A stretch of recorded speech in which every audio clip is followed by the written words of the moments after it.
WhatsApp, pas d'appel, nous recevons uniquement les messages sur ce plateau. Vous voulez davantage poser vos questions donc à Monseigneur Luc Yebga, ou tout simplement vous avez un problème et qui cadre donc avec cette thématique, bien vouloir envoyer vos messages, que ce soit sur WhatsApp, les SMS simples, nous recevons, nous allons faire lecture dans un très court instant. Maintenant nous revenons à Monseigneur Luc Yebga, on parle du point culminant. Qu'est-ce qui a boosté le changement? Qu'est-ce qui a donc créé ce changement qui a fait en sorte que la main salvatrice de Dieu puisse vous atteindre à un certain moment? Je suis parti en mission pour tuer l'homme de Dieu. Oui. Et c'était une nuit de prière. Et c'est l'âme qui sort pendant que le corps était couché à la maison. Mon âme est partie en mission et je l'ai lancé la flèche, le sort, parce que je voulais qu'il commence à saigner sur place et qu'il soit humilié. Et il a esquivé. Je n'ai pas compris comment il a réussi à esquiver. J'ai rebondi. Quand je suis même arrivé, j'ai trouvé d'autres sorciers qui étaient là-bas. Ils m'ont dit, mais prince, tu viens faire quoi? D'autres se mettaient à genoux et ils me voyaient. Et, or, le pasteur croyait que ces gens sont en train de se mettre à genoux parce que l'adoration les plaît. Et pourtant, c'était parce que... Ils vous ont vu, ils vous ont aperçu. Et ils ont vu une personne, leur supérieure, qui est arrivée. Et je leur ai dit, mais je suis venu pour finir avec ce monsieur qui dérange. Et quand je lance la flèche au deuxième tour, grande fut ma surprise que la flèche rentre sur moi. Et quand la flèche est rentrée sur mon âme, le corps a subi. Vous savez, quand l'âme est touchée dans la sorcellerie, c'est le corps qui subit. Là où j'étais couché à la maison, j'ai lancé un cri. Aïe! Quand ils sont venus, ils ont trouvé le sang couler au niveau de mes yeux, au niveau du nez, au niveau des oreilles. On m'a rapidement récupéré. On a demandé de l'aide. On m'a mené en ville, là, à Macaque, à l'hôpital de Macaque, où on n'a pas pu. Et certaines autorités de la ville ont pris la responsabilité de me prendre la voiture et de m'accompagner dans un institut hospitalier à Yaoundé, où j'ai passé 3 semaines de coma. J'ai passé 3 semaines de coma. Et pendant les 3 semaines de coma, les gens, eux, croyaient que j'étais dans le coma. Mais moi, j'étais enfermé dans la prison parce que je n'avais pas accompli la mission par laquelle on m'envoyait. Vous savez, Claudia, il y a des personnes que de fois vous trouvez sourds-muets. Et vous les traitez de sourds-muets, et pourtant, ce ne sont pas des sourds-muets. Mais c'est des personnes, en réalité, qui sont en train de purger une peine dans la sorcellerie. Parce qu'on les a trouvés de fois, parce qu'il y a aussi un tribunal dans le domaine sorcellerique où on va te passer, on te questionne pourquoi tu n'as pas fait et on va juger, on va te donner la peine. Il y a des gens qui reçoivent la peine de mort. Il y a des gens qui reçoivent la peine de vie. Les peines de vie sont par exemple telles que on peut te coller une plaie inguérissable qui va te déranger pendant toute ta vie jusqu'à la mort. On peut par exemple te rendre fou jusqu'à la fin de ta vie. Ça, c'est des peines de vie. Les peines de mort, on peut te faire mourir et pour quelque temps après tu reviens. Voilà pourquoi c'est un danger pour les gens qui envoient vite les gens à la morgue quand les gens viennent de mourir. Vous savez, quand j'ai été délivré, j'ai dit à ma famille, quand quelqu'un meurt, attendez au moins 4 heures du temps avant de l'amener à la morgue. Parce que bon nombre de personnes, les morgueurs qui travaillent actuellement peuvent le témoigner, il y a beaucoup de corps qui se réveillent à la morgue. Et se trouvent piégés déjà dans le refus. Et ils se retrouvent piégés. D'autres, quand le liquide formol entre déjà en soi, l'âme qui est sortie, quand ça veut revenir dans le corps, ça ne peut plus entrer parce que le formol a déjà bloqué les portes d'entrée de l'âme dans le corps. Voilà pourquoi vous allez voir que à un moment, comment ça va douer. Et ceux qui sont partis dans le voyage astral que nous appelons la sorcellerie, de fois, ils vont, et quand ils rentrent, ils ne trouvent pas de place, ils vont commencer à errer partout, à créer des dégâts comme vous avez suivi à Douala et partout. Vous allez arriver, vous les trouvez assis au salon, ou bien partout, ou bien ils vont vous créer certains dégâts simplement parce que ils se sont rendus compte que ils ne parviennent plus à entrer dans le corps qui les avait été assigné. D'accord. Vous êtes dans le coma. Pendant 3 semaines, vous avez dit, vous êtes dans le coma. Je suis dans le coma. Oui. Ainsi, j'ai la grâce de recevoir la visite d'un homme de Dieu qui venait du Nigeria, à la personne de l'archevêque Benson Daoussa, oui, qui était invité par des hommes de Dieu du Cameroun. Et ainsi, on va amener ma photo vers l'homme de Dieu. L'homme de Dieu va regarder ma photo, puisque on ne pouvait pas m'enlever de l'hôpital. Les gens amenaient la photo. Quand l'homme de Dieu va consulter ma photo, il va dire à ma famille, ce monsieur a eu ce qu'on appelle le retour à l'expéditeur. C'est un sorcier. Mais Dieu a permis qu'il passe par là pour mieux le servir, comme Saul de Tarse. Je vais prendre l'engagement d'aller prier pour lui. C'est comme ça qu'ils prennent une délégation, le feu Papanda et autres, ils prennent une délégation, ils vont arriver à l'hôpital, là où j'étais couché, et on va se mettre à prier. Je sors du coma. Oui. Et quand je sors du coma, dans la prison où j'étais, j'ai vu une porte qui s'est ouverte. Je croyais que je vais comparaître pour aller au tribunal, au jugement comme tout le reste. Mais grande était ma surprise que quand moi je vais entrer dans la grande salle du jugement, la porte s'est fermée plus tôt, une autre porte s'est ouverte comme l'ascenseur. Je me retrouve à l'hôpital et je demande où suis-je. Je vois les hommes de Dieu qui sont tout autour en train de prier et ma famille qui pleure. Et ainsi, ils m'ont demandé, est-ce que tu te sens bien? Il dit oui, je me sens bien. Il y a une bataille grande. Je bénis Dieu par ça. Le pot que j'avais un jeune oncle qui est d'ailleurs avec moi aujourd'hui, qui était à l'époque caporal dans l'armée, qui a décidé avec la bagarre que non, on doit m'enlever de là-bas parce que il fallait qu'on m'amène à la prière. Il fallait qu'on décharge et on a déchargé.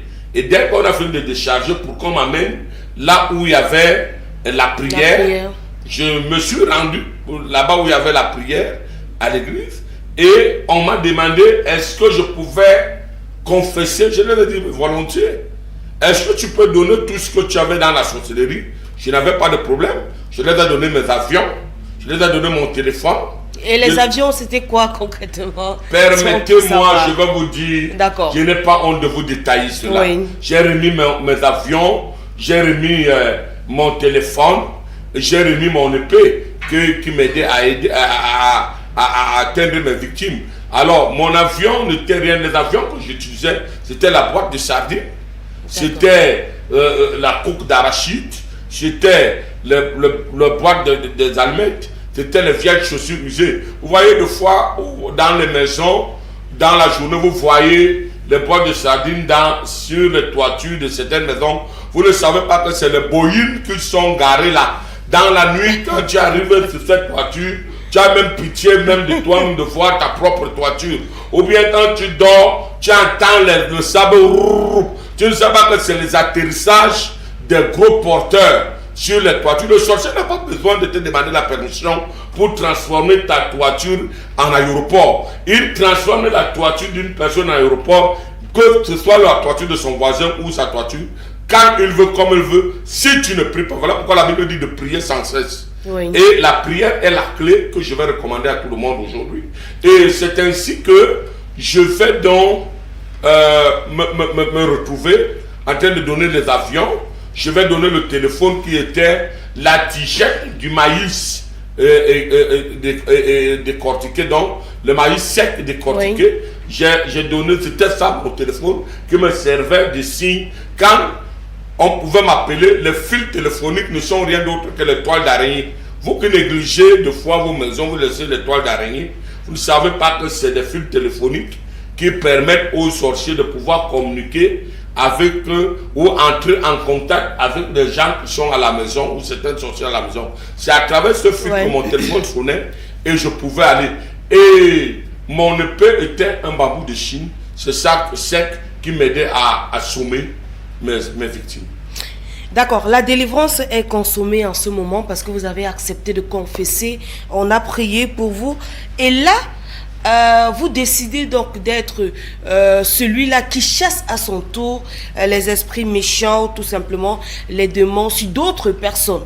Et on voudrait bien, on est très bien curieux de savoir à quel moment vous décidez donc de quitter de celui sur qui était pesant un lourd poids ou tout simplement les esprits démoniaques pour être celui-là qui a son court combat.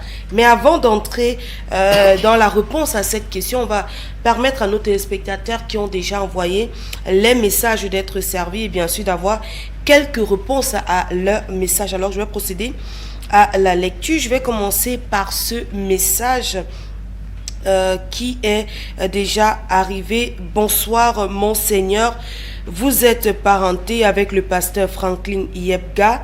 Là c'est la question d'un téléspectateur. Je ne sais pas si vous choisissez répondre directement. Voilà, Monseigneur a répondu, il n'est pas parenté. On va prendre notre message. Je le connais quand même, parce que nous sommes de villages voisins. Je suis de Menka, il est de... Je suis de Mbeng, il est de Leblebong, ma maman et mon père est de Mbeng, ma mère est de Menka. Lui, il est de Leblebong. Leblebong, c'est le village où ma grand-mère maternelle était sortie. D'accord, merci beaucoup pour cette précision. On va poursuivre avec la lecture des messages. Bonsoir Monseigneur, c'est Romaric depuis le camp Sonnel. Depuis 4 ans, je travaille pour les gens, mais je ne suis jamais payé à ma valeur et le peu qu'on doit me fournir, je ne le perçois pas. J'essaye tant bien que mal de me mettre à mon compte, mais toujours des difficultés et des échecs. J'imagine que c'est une personne, Romaric a besoin d'une solution. Bon, voilà, je vais dire à Romaric que Monseigneur a un cabinet spirituel qui est situé derrière la gendarmerie de l'Omnisport à Yaoundé. Mon cabinet est situé derrière la gendarmerie de l'Omnisport à Yaoundé. Je reçois tous les jours de lundi à vendredi de 7h à 16h. Et le samedi de 7h à 12h. Alors, bien vouloir écrire sur WhatsApp, vous aurez toutes les réponses appropriées, soit bien vouloir appeler mon cabinet, qui est une équipe, il y a une équipe de prélats, des prêtres et des hommes de Dieu qui sont là jour et nuit pour travailler. Et la particularité de notre cabinet, c'est le don que Dieu m'a donné. On m'appelle de fois le zoom zoom, l'homme scannait la télévision. Claudia, si ça m'énerve, je peux vous donner la couleur de votre sous-vêtement là où vous êtes là. Je n'ai pas honte. Pourquoi Dieu m'a attribué ce don?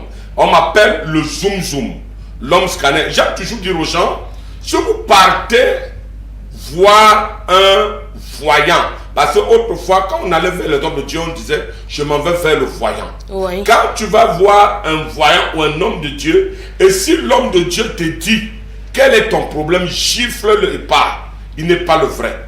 Le vrai n'a pas besoin de te demander quel est ton problème. Quand tu arrives, il va te dire pourquoi tu es là, qui a fait et comment il a procédé pour faire, comment faire pour être libéré. Donc, remarquez, quand vous arrivez dans le cabinet, vous n'avez pas besoin de m'expliquer vos problèmes. Quand vous allez entrer dans mon bureau, je vais vous détailler votre vie du jour de votre naissance jusqu'au jour de votre mort. D'accord, merci beaucoup, vous l'avez compris. Pour tout cela qui souhaitent donc se rendre au bureau de Monseigneur Yebga, la brigade Omnisport, c'est à Mobile Omnisport précisément, non loin de la Mobile. C'est-à-dire annexe. J'ai écrit gendarmerie de Ngousso, mais c'est gendarmerie de l'Omnisport. C'est tout ce derrière que vous allez voir le cabinet de Monseigneur Yebga. D'accord, on va poursuivre avec les messages parce qu'il y en a beaucoup qui ne cessent d'arriver. Bonsoir Monseigneur, est-ce que c'est possible d'être sorcier sans connaître? Boris depuis Bafoussam. Oui, il est possible d'être un sorcier sans connaître parce qu'il y a ce qu'on appelle la sorcellerie inconsciente. Et quand on parle de la sorcellerie inconsciente, c'est de fois un sorcier, c'est quelqu'un qu'on utilise dans la sorcellerie. Vous savez, on appelle ça la sorcellerie de foi inconsciente ou aveugle. Le sorcier peut se servir de ton corps pour aller pratiquer la sorcellerie. Et donc, quand vont t'appeler sorcier, pourtant tu ne l'es pas. Mais maintenant, le sorcier peut aussi t'utiliser dans la sorcellerie. Tu rêves que tu voyages, des fois tu te retrouves en train de faire certaines choses. Les gens te traitent de sorcier, mais toi-même tu ne le reconnais pas parce que il y a certaines étapes qui n'ont pas encore été faites sur toi. Tu n'as pas encore fait ce qu'on appelle le baptême du feu. Tu n'as pas encore, tu as commencé les débuts d'initiation, mais on n'a pas fini l'initiation. Autrement dit, tu deviens ce qu'on appelle voix courte en bêtise. Ça veut dire houloukour en bassa. Ça veut dire la sorcellerie bête. Donc, tu deviens maboule. Ok, merci beaucoup pour cette précision. Pour d'autres informations, vous pouvez toujours contacter Monseigneur Yebga. Il pourra, ou pourquoi pas passer à son cabinet. On prend un autre message. Bonsoir. Cette autre personne a simplement salué. Bonsoir à vous. On prend un autre message sur ce plateau. Pas d'appel, s'il vous plaît. Uniquement les messages. Bonsoir, Monseigneur. Comment faire pour vous rencontrer? On l'a dit tout à l'heure. Déjà, les deux numéros qui sont sur le bas de l'écran, le 690 51 28 74, le 652 20 11 21 sont le numéro du cabinet de Monseigneur. Et puis, Monseigneur, le cabinet de Monseigneur est situé derrière la gendarmerie de l'Omnisport à Yaoundé, Cameroun. Derrière la gendarmerie de l'Omnisport à Yaoundé, Cameroun. Quand vous arrivez derrière la gendarmerie de l'Omnisport, appelez ce numéro, quelqu'un viendra vous chercher. Et le cabinet, il y a toute une équipe de près de 17 personnes qui travaillent, qui pourront vous prendre, et les pilotes qui sont là, qui vous amèneront pour rencontrer Monseigneur. D'accord, merci. On poursuit avec d'autres messages. Bonsoir à tous. Bonsoir à tous. S'il vous plaît, ma question c'est: qui vous a délivré? Signé par Armand Bida depuis Berthois. Signé par Armand Bida depuis Berthois. C'est parce que Armand, tu viens d'arriver en retard. Mais si tu n'étais pas en retard, tu devrais connaître déjà qui m'a délivré, parce que j'ai parlé déjà de mon étape de délivrance. Par conséquent, si vous n'avez pas suivi la rediffusion lundi. On vous dira qui m'a délivré. Lundi, vous avez la rediffusion, donc pour avoir l'intégralité de l'entretien. On poursuit avec les messages puisqu'il y en a plusieurs. Bonsoir, bonsoir Clovis depuis Soie. Ma question est de savoir d'où sort la provenance de la sorcellerie et comment voit-on les sorciers? Comment voit-on les sorciers? J'imagine que c'est ce que voulait dire donc le message. Bibliquement parlant, Satan est le chef de la sorcellerie. La Bible dit dans le livre d'Apocalypse, le chapitre 12, à partir du verset 7, qu'il y eut guerre au ciel, Satan et ses anges combattirent contre le dragon, mais il ne fut point le plus fort. Et il fut précipité sur la terre, le grand dragon, le serpent ancien, et le diable, celui qui séduisait, il fut précipité, lui et ses anges. Donc ça veut dire que les anges de Satan sont appelés des sorciers. Et qui sont par exemple Magog et tout le reste. D'accord. Peut-être on aura l'occasion d'entrer dans cette thématique pour connaître justement qui sont les anges du Satan, ou tout simplement ces noms qui sont attribués à ces démons. Mais on poursuit avec les messages. Bonsoir Luc. Bonsoir Luc. Monseigneur Luc Yebga, s'il vous plaît, moi je dors très mal la nuit avec les mauvais rêves et de tout genre, même les visages des personnes familiales. Aidez-moi, comment faire? On vous a dit de contacter simplement Monseigneur via les contacts qui sont là et vous pouvez rencontrer. Et déjà, je voudrais aussi vous dire que ne regardez pas les gens que vous regardez dans le visage, ils ne sont pas forcément de foi les personnes qui sont vos sorciers. Le sorcier peut utiliser le visage de Claudia parce que peut-être vous avez vu une belle femme et pour vous accoupler, elle va utiliser le visage d'une personne et la personne, le but du sorcier c'est atteindre son but. Mais ce n'est pas la personne que vous avez vue. Voilà pourquoi la Bible l'appelle le séducteur. Donc, ce n'est pas réellement la personne que vous voyez qui peut être réellement le sorcier. D'accord. Merci beaucoup. On poursuit avec la lecture des messages. Pas d'appel, uniquement les messages. Bonsoir mon père, moi c'est... voilà. Bonsoir mon père, moi c'est Olembe. Pardon, dites-moi où vous vous trouvez si possible. Mon problème, je veux vous expliquer devant vous. Merci. Par rapport à un enfant qui naît bien, mais après, en fait, la personne n'a pas bien expliqué. Je n'aime même pas qu'on m'explique. Quand tu arrives, je vais te dire pourquoi tu es là. Et qui a fait et comment faire pour être libéré. D'accord, comme on l'a expliqué, vous savez comment joindre Monseigneur et où aller donc pour avoir une consultation. Bonsoir Monseigneur, comment se débarrasser de ces aéroports en ligne téléphonique de nuit? Il faudrait simplement appeler un démonologue.